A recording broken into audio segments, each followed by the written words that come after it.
올 한 해도 벌써 시간이 많이 흘러서 벌써 2023년도 11월 12일 벌써 반이 다 지나갑니다. 20세기를 살고 이제 21세기 저희가 시간을 또 세매 보는데요. 이렇게 시간을 돌아보고 정리해 보는 것은 우리 인생에 참 의미가 있죠. 21세기를 시작할 때 사람들은 사실 많은 기대를 가졌습니다. 왜 그러면 20세기, 지난 세기는 우리가 흔히 냉전시대라고 불렀죠. 냉전시대. 그래서 항상 세계 3차 세계대전이 언제 일어날까? 사람들은 긴장하고 살았었습니다. 하지만 20세기가 끝나가면서 냉전시대가 끝났죠. 그 무너지지 않던 철의 장막이 무너지고 소련이 무너지고 동부 공산주의 국가들이 해방되었습니다. 그리고 중국도 우리가 중공이라고 불렀던 그 중국도 문을 열고 개화하고 자본주의를 받아들이기 시작했죠. 그리고 세상은 더 이상 이전처럼 싸우기보다는 서로가 자본주의적인 그런 체제들을 받아들이면서 협력해서 함께 일하기 시작했습니다. 그래서 세계화 시대가 왔다라고도 얘기했죠. 기술이 발달하고 문명이 발달합니다. 사람들은 그래서 21세기가 되면서 시대가 이제는 서로 싸우고 다투기보다는 공존하면서 함께 이 전 세계가 발전해 가겠구나, 평안한 세상이 열리겠구나라고 기대했었습니다. 하지만 불과 21세기가 시작된 지 23년밖에 되지 않았지만 세상은 다시 신냉전 시대가 되어간다 그러죠. 이제는 이전과는 또 조금 다른 형태의 냉전이죠. 이전에는 함께 동맹을 맺고 서로 그룹끼리 다투고 싸웠다면 이제는 각 나라들이 자신들의 생존을 위해서, 이전에는 조금은 양반같이 체면도 있고 큰 나라들이 선진국들이 그 체면의식을 가지고 가난한 사람들을 도와주는 척도 했지만 이제는 안면을 몰수하고 그저 자신들이 생존하기 위해서 이기적으로 살아갑니다. 그리고 전쟁이 없어질 것 같은 시대가 끝나고 전쟁의 소식이 계속됩니다. 다투고 싸우고 뺏고 너도 나도 이기적으로 살아가는 시대죠. 거기에다가 인간의 탐욕이 만든 이 공해 때문에 기상이변이 정말 하루하루 한 해가 지나갈수록 얼마나 더 심한지 모릅니다. 과연 인류가 얼마나 더 이 지구상에서 살 수 있을까라는 의문이 들 정도로 기상이변이 굉장히 빨리 세상을 위험 속으로 심각하게 밀어가고 있죠. 그래서 사람들은 위기의식을 느낍니다. 21세기를 시작할 때 가졌던 그 꿈은 다 사라지고 이제는 하루하루가 고통스럽다고 말하는 사람들이 늘어갑니다. 그 속에서 멘탈 프로블럼도 늘어가고 빈부격차도 늘어가고 온통 세상이 문제로 가득 차 있는 것 같죠. 그리고 이럴 때 우리가 흔히 하는 이단이나 여러 종교적인 사람들은 외치죠. 마지막 때가 왔다. 회개하여서 마지막 때를 준비해야 된다. 그 중에는 잘못된 교리로 잘못된 사람들을 길로 인도하는 많은 무리들도 있습니다. 사람들은 불안해하고 걱정에 떨기도 합니다. 이 마지막 때 과연 하나님의 백성들은 어떤 마음가짐으로 살아가야 될까요?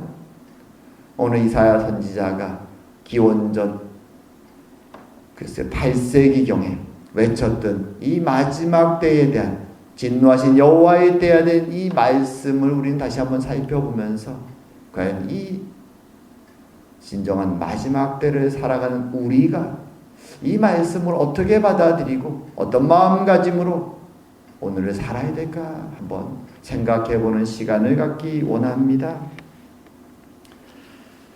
자, 오늘 본문을 시작하면서 우리는 오늘 본문의 이사야 선지자의 말씀인데요. 선지자란 과연 어떤 사람들인가 먼저 생각을 하고 이 본문을 좀 봤으면 좋겠습니다. 여러분들은 선지자라는 타이틀을 성경을 읽으면서 엄청나게 많이 접합니다. 선지자라는 타이틀을 가지고 살아갔던 믿음의 조상들도 굉장히 많습니다. 선지자, 그러면 여러분 어떤 이미지가 떠오르십니까?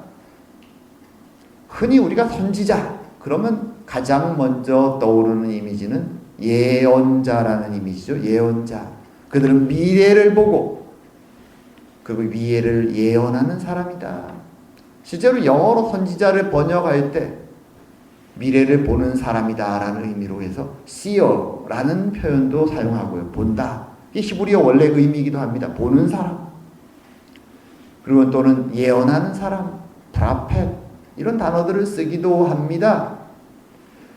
물론 그들의 사역 가운데 미래를 예언하고 미래를 보고 하는 내용도 있지만 구약 전체를 살펴보면 이 선지자들의 사역에 가장 중요한 것은 무엇인가 하면 예언자라는 타이틀보다는 도리어 설교자라는 타이틀이 그들에겐 더 적합합니다. 그들은 하나님의 백성들에게 마치 목사가 앞에서 하나님 백성들에게 하나님 말씀을 선포하는 것처럼 이스라엘 백성들에게 하나님의 말씀을 선포했던 설교자들이 선지자들이었죠. 그럼 무엇을 선포했을까요? 우리는 27권, 39, 27, 그렇죠. 39권과 27권에, 66권의 성경을 가지고 지금 설교를 하죠. 구약의 선지자들에게 있어서 쓰여진 성경은 모세오경이었습니다. 물론 그 시대에도 왕국 시대였죠. 주로 선지자들이 활동했던 시대가 그 시대에도 기록된 역사나 내용들이 조금씩 있지만 아직까지 정리가 다 끝나지 않았습니다. 우리가 흔히 아는 역사서나 선지자들이 정리가 다 끝나는 것은 포로기 시대에 들어섭니다. 이스라엘 왕국이 멸망한 뒤죠. 그래서 왕국 시대에 그들이 하나님의 말씀이다, 쓰여진 말씀이다, 성경이다 라고 생각했던 것은 모세오경이었습니다. 오경에 나오는 하나님의 나라에 대한 언약과 그 언약의 내용들을 가지고 선지자들은 하나님 백성들에게 설교를 했습니다. 이 모세오경은 굉장히 중요하죠. 이스라엘의 역사를 담고 있을 뿐만 아니라 하나님의 약속과 그 약속을 통해서 이스라엘 백성과 하나님 사이에 맺어진 언약이 담겨 있죠. 그리고 그 언약의 내용에 자세한 조항들이 아주 우리가 흔히 율법이라고 말하는 자세한 내용들이 담겨 있습니다. 그리고 이 모세오경의 마지막 책 신명기에 가게 되면 이제 이 모든 언약을 그 신명기는 우리가 아는 것처럼 약속의 땅에 들어가기 직전에 모압 광야에서 들려준 마지막 약속이죠. 거기 내용에는 하나님이 이제 이 언약을 너희들이 약속의 땅에 들어가서 지킬 때 내가 어떤 축복을 줄 것이고 지키지 않을 때 어떤 저주를 줄 것인지를 반복해서 하나님이 언약의 축복과 저주의 아주 디테일한 내용들을 신명기에 적어 놓습니다. 그래서 이 모세오경이 이스라엘에서는 가장 중요합니다. 그리고 선지자들은 이제 이 모세오경의 근거에서 이스라엘 백성들에게 너희가 누군가? 하나님의 언약 백성이다. 하나님이 너희들을 통해서 하나님 나라를 세우실 것이고 전 세계를 축복할 것이다 라는 메시지를 전하죠. 그리고 만약 그들이 하나님 말씀에 순종해서 잘 살아갈 때 하나님의 축복의 내용 그것을 권면합니다. 하지만 잘 살지 못할 때 하나님이 신명기에 주셨던 저주의 내용을 선포합니다. 거기에는 이 신명기에는 그래서 그들의 미래에 대한 축복과 저주의 내용이 다 담겨 있습니다.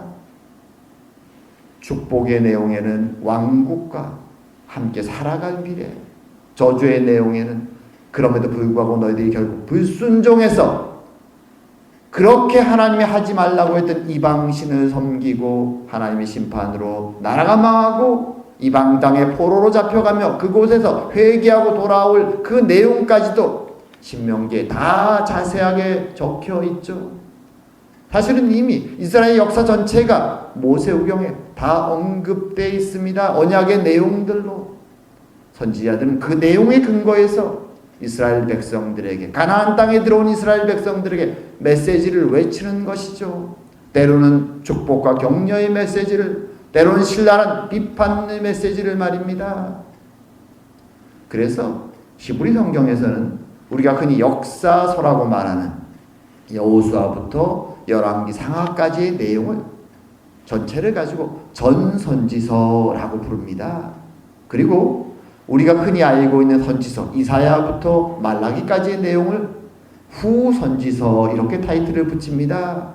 왜 이렇게 붙이냐? 이 전체가 가나안 땅에 들어온 이후의 전체 내용이 선지자들을 통해서 하나님이 하신 사역이기 때문에 모세오경에 기록된 언약의 내용을 실제 이스라엘 백성들이 어떻게 살아가는가, 그리고 선지자들이 이것을 기록하고 때로는 격려하고 때로는 비판하면서 나가는 그 전체 내용이기에 이 역사서와 선지서 전체를 가지고 선지서라고 구약 히브리어 성경은 불렀던 것이죠. 자, 그리고 나서 이제 오늘 본문에 모세오경의 내용에 근거해서 이제 이사야 선지자가 사역을 하는 것이죠. 그리고 우리가 아는 것처럼 이사야가 살았던 시대, 우시야 왕부터 히스기야까지 있었던, 결국은 히스기야 다음에 나왔던 므낫세 시대에 이사야는 순교한다고 전해지는데요. 그 사역하는 긴 시간 동안 있었던 일들을 기록하기도 하고 그가 전했던 메시지들을 담고 있습니다. 그런데 물론 히스기야 왕 때 잠시 이스라엘이 회복되긴 하지만 대부분의 시간 동안 이스라엘은 타락의 길을 걸어가죠. 그래서 이사야서 거의 전반부 대부분은 하나님의 심판의 내용을 담고 있습니다. 자, 이렇게 심판의 내용을 담고 있는데 오늘 본문의 내용을 잘 보게 되면 거기에는 굉장히 구체적인 내용들이 담겨 있죠. 번영의 내용도 있고요, 성공적인 내용도 있고요, 하지만 타락에 대한 내용도 있습니다. 그리고 그 전체를 가지고 심판의 이야기를 진행시키는데 그 배경을 잘 살펴보면 그것은 남유다의 우시야 왕 때의 사건을 배경으로 하는 것을 알게 됩니다. 역사 속에서 기원 전 8세기경 남유다에서는 우시야 왕이 굉장히 오랫동안 왕으로서 통치했고요. 그 동시에 북이스라엘에는 여로보암 2세가 통치합니다. 이 시대는 성경에서는 사실 자랑스럽지 않기 때문에 구체적으로 기록하지 않지만 실제로 다윗과 솔로몬 시대 이후에 가장 번성한 이스라엘의 역사 시기가 바로 이 우시야와 여로보암 시대였습니다. 다윗 시대로부터 200년 뒤죠. 시기적으로는 번영하지만 동시에 타락했던 시대. 그래서 이 시대를 가리켜서 오늘 심판의 메시지를 전하면서 이제 메시지의 내용들이 전개됩니다. 그런데 흥미로운 것은 지금 방금 우리가 읽은 2장 전체에서 1절부터 5절까지에는 이 미래를 얘기하면서 마지막 때 이런 표현을 씁니다. 마지막 때. 그리고 6절부터 심판의 내용을 얘기하면서는 여호와의 날에 이렇게 얘기합니다. 사실 마지막 때 또는 여호와의 날에 이 두 표현은 문맥에 따라서 조금씩 의미가 달라지긴 하지만 동일한 의미를 지닐 때가 많죠. 바로 하나님의 역사 속에서 마지막 페이지를 가리키는 의미를 담고 있는데 크게 두 가지의 구분된 의미로 이스라엘 사람들은 이해합니다. 하나는 하나님의 구원의 날들을 마지막 때 또는 여호와의 날 이렇게 말합니다. 또 한편으로는 하나님의 심판의 날을 마지막 때 또는 여호와의 날 이렇게 말합니다. 문맥에 따라서 조금씩 달라지죠. 1절부터 그래서 5절까지는 마지막 날에 있을 하나님 나라에, 말하자면 하나님이 약속했던 그 나라의 완성을 얘기하죠. 하나님의 영광이 드러나고 세상 모든 백성들이 하나님의 진리와 영광을 알기 위해서 시온으로 몰려오는 그 이야기를 합니다. 더 이상 전쟁이 없고 평화와 안식만이 있는 그 하나님 나라의 완성의 모습을 보여주죠. 그리고 거기에 대해서 마지막 날에는 이라고 말합니다. 이스라엘 사람들도 이 날을 기다리죠. 우리들에게 있어서 이 마지막 날이라는 타이틀은 지금 이 시대를 살고 있는 우리들에게 있어서는 메시아가 오신 초림에서부터 메시아가 돌아오실 재림까지의 시기 전체를 우리는 마지막 때라고 생각하죠. 구약의 이스라엘 사람들은 이 마지막 때가 한 시점이었지만 하나님의 오래 참음 속에 초림에서 재림까지의 시간이 지금 2000년 동안 길어져서 우린 여전히 주님의 돌아오실 시기를 기다리고 있습니다. 그 날과 시는 하나님만 알고 아무도 모른다고 말씀하셨죠. 우리는 하루하루를 기다림 속에 지금 살아가고 있는 것입니다. 하지만 이 마지막 때와 여호와의 날이라는 표현은 동시에 오늘 본문 6절에서부터 기록된 내용처럼 마지막 때에 있을 심판을 의미하기도 합니다. 1차적으로 왕국시대에 살았던 사람들, 이스라엘 사람들에게 이 표현은 이미 한번 성취되죠. 바로 바벨론을 통해서 이스라엘이 완전히 무너지는 것을 통해서 한번 성취됩니다. 하지만 오늘날 우리에게 있어서는 하나님의 주님의 재림을 통해서 성취될 세상의 악한 자들에 대한 심판의 날로 우리는 기억하는 것이죠. 이렇게 마지막 때 여호와의 날이 구약 사람들과 지금 이 시대를 사는 우리들에게 있어서 중의적인 두 가지 의미로 여겨집니다. 자, 그럼 본문을 좀 구체적으로 한번 바라보도록 하겠습니다. 왜 하나님의 백성 이스라엘에게 하나님은 심판을 선포하시는가? 자, 그것은 그들이 이방인처럼 되었기 때문이다 라고 말하죠. 우리도 하나님 백성들이기 때문에 하나님 백성 이스라엘에 대한 이 심판의 메시지는 우리에게도 굉장히 경각심을 주고 중요한 내용입니다. 여기 보면 이방인과 손을 잡고 그들이 얻은 많은 것이 있습니다. 우시아 왕 때, 또 여로보암 왕 때, 남북조 시대지만 동시에 번영했던 그 시대. 자, 무엇이 풍부해졌습니까? 7절에 보면 그렇게 말하죠. 그 땅에는 은금이 가득하고 보화가 무한하며 그 땅에는 마필이 가득하고 병거가 무수했다. 은금과 보화가 넘치면 재정적으로 나라가 풍요로웠죠. 실제로 그 시대 8세기 중반에 남북조는 아주 풍요로웠습니다. 괴롭히는 사실 메소포타미아의 나라 거대한 제국들이 아직은 오지 않았기에 이 시기 동안은 아주 평화롭게 번영을 누립니다. 이방 주변 나라들과 손을 잡고 조약을 체결하고 평화조약 속에 그들은 잘 살아갑니다. 마필과 병거가 넘쳤다는 것은 경제적인 뿐만 아니라 군사력도 아주 많았다는 것이죠. 그래서 그들은 영토를 다 회복합니다. 다윗과 솔로몬 때 있었던 그 큰 영토를, 약속의 땅 전체를 다 회복합니다. 모든 것이 좋아 보이죠. 하지만 그들에게는 은금, 보화, 마필, 병거만 넘친 것이 아니라 8절에는 그 땅에는 우상도 가득했다라고 말합니다. 세상의 것을 세상과 손을 잡고 다 받아들이니까 세상적으로는 경제적으로나 군사적으로 강력한 나라가 되었지만 그 땅에는 역시 세상의 것이 다 들어와서 우상이 넘쳐났다라고 말합니다. 넘쳐나는 우상으로 천한 자도 귀한 자도 모두 다 자기들이 손으로 만든 그 우상에 굴복하며 살아갔다라고 말합니다. 그리고 선지자는 말하죠. 그들을 용서하지 마옵소서. 하나님의 백성을 하나님께로 인도하고 회개시켜야 될 선지자가 왜 이런 기도를 하고 있을까요? 주님, 그들을 용서하지 마옵소서. 하나님의 사역자가 얼마나 마음의 절규가 되면 이런 기도를 주님에 올릴까요? 어떤 면에서 마지막 기도죠.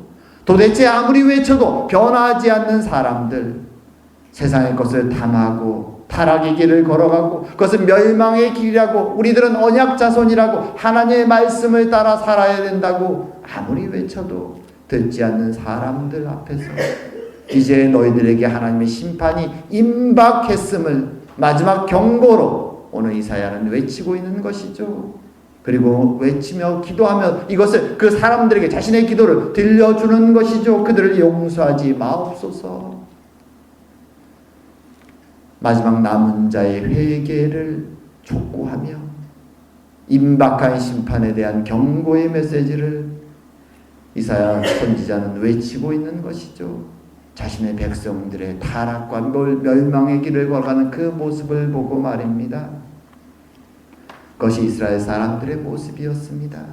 세상적으로는 부유했고 군사력도 강력해졌지만 마치 세상 나라처럼 돼버린 나라, 블레 사람 같이 되었다라고 말하죠. 동방 풍속이 넘쳐났다라고 말하죠.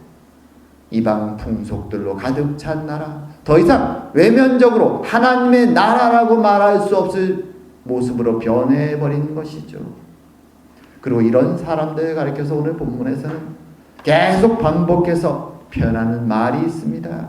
교만한 자, 거만한 자, 자고한 자, 다 같은 의미죠. 더 이상 그들의 마음에, 그들의 자랑 속에 하나님이 없는 것입니다.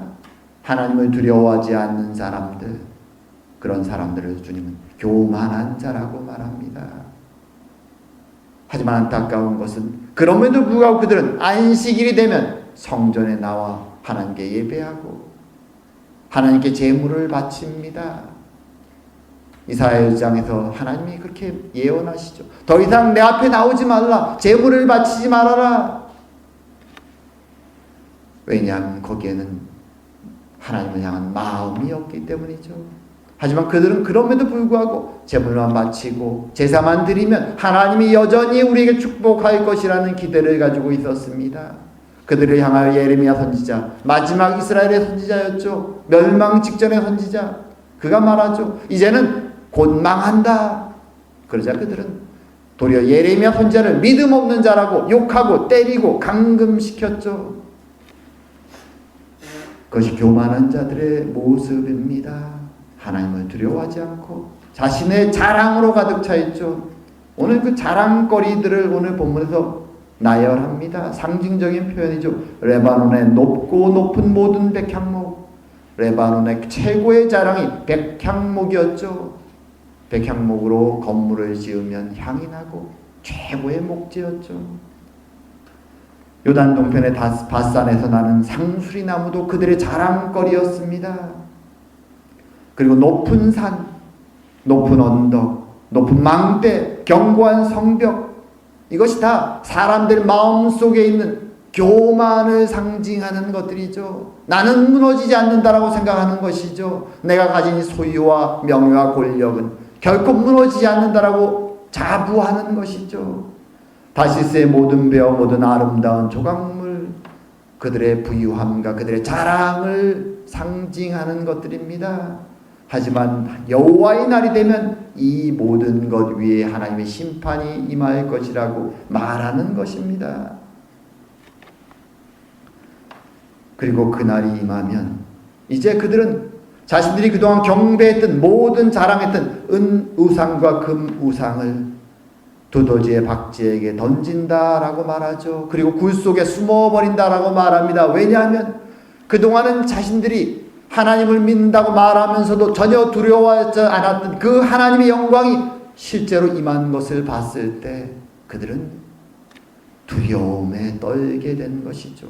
도저히 하나님의 영광 앞에서 자신의 죄가 다 드러나기에 하나님의 심판 앞에서 무서워서 하나님의 영광 앞에 나갈 수가 없는 것입니다. 그래서 그들은 굴 속에 숨어 들어가고 자신들이 그동안 가장 소중하게 여겼던 모든 은금 보화 우상을 다 던져버리는 것이죠. 마치 그 옛날 가라앉는 타이타닉 배 속에 있었던 사람들처럼 온갖 화롭고 자랑으로 가득 찼던 그 배, 절대로 가라앉지 않는다고 했던 그 배가 가라앉았을 때 사람들은 더 이상 자신들이 소유했던 돈과 명예와 권력이 의미 없음을 깨닫습니다. 마치 그런 배에 있었던 사람들처럼 하나님의 심판의 날 여호와의 날에 교만했던 이스라엘 사람들, 스스로는 하나님 백성이라고 말했던 그 사람들이 두려움 그 공포 속에서 고개를 들지 못하게 될 것을 주님은 이사야 선지자의 메시지를 통해서 외쳐주시는 것입니다. 그리고 우리에게도 경고의 말씀을 주시는 것입니다. 하나님의 날은 이스라엘 사람들에게 2600년 전 실제로 임했고 그들이 결코 무너지지 않을 것이라고 말했던 예루살렘 성은 무너졌고 그들은 다 포로로 잡혀갔습니다. 그리고 하나님은 이 말씀을 통해서 오늘날 우리에게도 경고하시죠. 과연 우리의 자랑은 어디 있는가? 우리의 마음이 그 중심에 우리의 자랑거리가 과연 어디에 있는가? 우리는 무엇을 굳건히 붙잡고 살아가는가? 불안과 걱정으로부터 나를 지켜주는 그 든든한 것이 과연 무엇인가? 질문하는 것이죠. 세상의 부와 명예와 권력을 의지하고 살았던 이스라엘 사람들처럼 혹시 우리는 살고 있지 않는지 주님 우리에게 질문을 던지시는 것입니다. 이제 여호와의 날이 임할 것입니다. 여호와를 두려워하지 않고 살아가는 세상 사람들은 그 영광의 날이 임했을 때 하나님이 일어서셔서 심판을 발하실 때 과연 어떤 모습으로 그 앞에 설까요? 오늘 본문에 나온 두려워 떠는 이스라엘 사람들처럼 어둠을 찾아서 하나님을 피해서 숨었던 그 사람들처럼 이 세상은 우리 흔히 말하는 혼비백산이라 그러죠. 두려워 떨어 어쩔 줄 모를 그 일이 실제로 일어날 것입니다. 세상 사람들에게는 두렵고 공포스러운 그날, 우리 하나님 백성들에게는 그날은 어떤 날일까요? 여호와의 날. 그날은 우리들에게는 소망의 날입니다. 우리는 기다립니다. 그날을. 주님은 떠나가시면서 깨어서 그날을 계속 기다리라고 말씀해 주셨죠. 사복음서에 보게 되면 굉장히 많은 내용으로 마지막 날 주님이 오실 것에 대해서 그 천국을 기다리는 자에 대한 비유의 내용들로 가득 차 있죠. 한두 가지가 아닙니다. 굉장히 많은 비유로 주님이 말씀하시죠. 깨어 기다리라. 그 날과 시는 아무도 모른다. 도적처럼 그날이 임할 것이다. 라고 주님은 반복해서 경고의 말씀을 주십니다. 하지만 소망을 가지고 이 세상 속에 타락한 세상 속에서 하나님 백성들이 기다리며 살아가는 것은 사실 그렇게 쉽지 않습니다. 그것을 잘 보여주는 주님의 비유 중에 하나가 열처녀 비유죠. 10명의 처녀들이 천국을 기다리는 그 비유 속에 신랑을 기다린다는 비유를 사용하시죠. 밤에 늦게 신랑이 옵니다. 처녀들이 기다리죠. 10명의 처녀가 다 기다리다 지쳐서 잠이 듭니다. 기다리는 것이 쉽지 않음을 보여주는 것이죠. 지혜로운 처녀들이나 어리석은 처녀들이나 모두가 기다리에 지쳐서 잠이 듭니다. 쉽지 않습니다. 이 세상은 우리를 유혹하죠. 세상의 방식으로 살아가지 않으면 바보 같다고 비웃습니다. 세상에서는 목소리 큰 사람이 이기고 돈이 많은 사람이 이기고 권력을 소유한 사람이 이기는 것이죠. 성경에서 말하는 팔복처럼 정말 사랑으로 그렇게 살아가려고 노력하는 산상순의 말씀처럼 살아가면 세상에서는 우리를 바보처럼 바라볼 것처럼 보입니다. 그게 세상의 모습이죠. 스스로 자랑하고 드러내고 PR을 해야만 인정받는 세상이죠. 그러기에 이 세상 속에서 하나님의 말씀에 따라 기다리며 살아가는 삶은 결코 쉽지 않습니다. 매일매일 우리는 세상 사람처럼 살아가고 싶은 유혹에 시달리죠. 그래서 그 비유 속에 어리석은 여인들, 어리석은 처녀 5명은 기다림에 지쳐서 잠이 들었다가 신랑이 비록 왔다라는 소리 듣고 깨어났지만 전혀 준비가 되어 있지 않았습니다. 그들은 여분의 기름이 전혀 준비되어 있지 않았죠. 입술로는 주님을 기다린다고 말하지만 세상에 푹 빠져 살아가는 세상 사람들하고 똑같이 살아가는 하나님의 백성들의 모습이 그와 같은 것이죠. 주일은 지킬지 모르지만 여전히 세상 사람과 똑같이 살아갈 때 우리의 마음은, 우리의 영혼은 전혀 준비되어 있지 못한 것이죠. 하지만 지혜로운 여인들은 물론 그들도 피곤하고 지쳐서 잠이 들었습니다. 하지만 그들은 신랑이 왔을 때, 깨어났을 때 준비된 여분의 기름을 가지고 있었습니다. 성경에서 기름은 성령의 은혜를 의미하죠.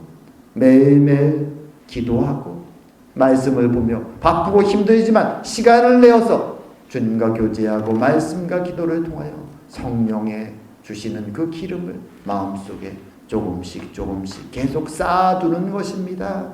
그리고 내가 누구인가? 난 하나님의 언약 백성이고 하나님의 아들이고 하나님의 딸이며 주님의 날을 기다리며 살아가는 사람임을, 나는 이 땅에 속한 자가 아님을, 주의 때가 되면 이 땅의 그 화려한 자랑 모든 것은 그저 다소 제가 되어버릴 아무 의미 없는, 이스라엘 사람들이 오늘 말씀 속에서 자신의 자랑거리를 동굴 속에 있는 박쥐들에게 던져버릴 정도로 무가치해지는 그런 것들이 세상의 자랑임을 우리는 마음속에 매일매일 되새기며 기도하며 말씀을 보며 주님의 길을 바라보는 것이죠. 그렇게 우리는 주의 날을 준비해 가는 것입니다. 비록 힘들고 지쳐서 때로는 잠이 들고 때로는 실수하고 넘어질 수도 있지만 그럼에도 불구하고 매일매일 우리가 주님과 동행하며 주님을 닮아가며 살아가려고 노력할 때 우리는 지혜로운 여인처럼 주님이 오신다는 소리를 듣고 깨어났을 때 주님을 맞으러 나갈 여분의 기름을 가지고 있게 되는 것입니다. 주님은 우리의 삶의 모습들을 아시기에 그 비유를 통하여 우리에게 격려하시고 깨어있으라고 말씀해 주시는 것입니다. 참으로 쉽지 않은 세상, 육신도 힘들고 영혼도 힘들고 지친 이 세상, 걱정도 많은 이 세상, 하지만 그럼에도 불구하고 주의 날을 기다리며 매일매일 주님과 교제하며 주님이 주시는 성령의 은혜를 마음에 간직하고 살아가는, 그래야 주님 만났을 때 착하고 충성된 종아 수고하였도다 주님의 칭찬 듣는 저희 모두가 될 수 있기를 주의 이름으로 축원드립니다. 기도드리겠습니다. 사랑과 은혜의 하나님 아버지, 참으로 세상을 살아가는 것이 쉽지 않습니다. 주의 길을 따라 십자가를 지고 주님을 뒤따라 하루하루 살아가며 주의 영광을 드러내며 주의 말씀을 따라 살아가는 것이 쉽지 않습니다. 그럼에도 불구하고 주님 깨어있으라고 우리를 재촉하시고 격려하시는 주의 말씀을 기억하게 하여 주시옵고, 세상의 유혹 속에서 힘든 세상의 나날 속에서 주의 백성으로 말씀과 기도로 날마다 주님과 교제하며 성령의 은혜를 마음에 간직하며 주의 길을 걸어가는 저희 모두가 될 수 있도록 주님 축복하여 주시옵소서. 특별히 주님 주신 이 교회를 서로 사랑하며 서로 지체를 격려하며 나 혼자 이 길을 살아가는 것이 아니라 우리가 함께 가는 것임을 기억하며 주님 만날 그날까지 최선을 다해 이 길을 걸어가는 우리 모두가 될 수 있도록 주님 축복하여 주시옵소서. 오늘도 함께 하심을 감사드리오며 모든 말씀 예수님 이름으로 기도드립니다. 아멘.